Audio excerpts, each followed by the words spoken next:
راغلی ده او دغه په مورید کوم نظر موږ ته راغلی دی دا موږ ته د اعتبار وړ دی. نو په دې کې باید تاسو ډېر زیاته هڅه او کوشش وکړئ.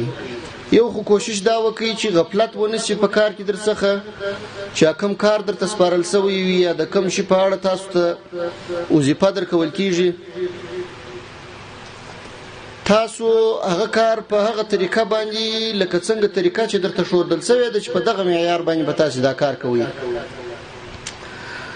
او بل ډیره هڅه په دې کې وکړئ ځکه چې دا ستاسو د تفتیش یا ستاسو د پلټنې په نتیجه کې که د یو شخص په حق کې راځي موږ هغه منفک کوو هم، تنزیل کوو یې هم، بندي کوو یې هم، مختلفې سزاوې ورکوو او د اصلاحاتو دپاره جدي اقدامات کوو. نو خدای نه کرده داسې نشي چې کله یو مجاهد یا یو بېګناه څوک ستاسو د تفتیش په نتیجه کې بې ځایه وځورول شي، بې ځایه تکلیف ورته ورسیږي. نو دا دواړه اړخونه باید په فکر کې وي چې نه څوک د خپل مسؤلیت څخه ناوړه استفاده وکړي، خدای نه کرده مالی او اداري فساد وکړي، یا غفلت په اداري چارو کې وکړي، یا په نورو برخو کې. د دې څخه هم باید وګورئ.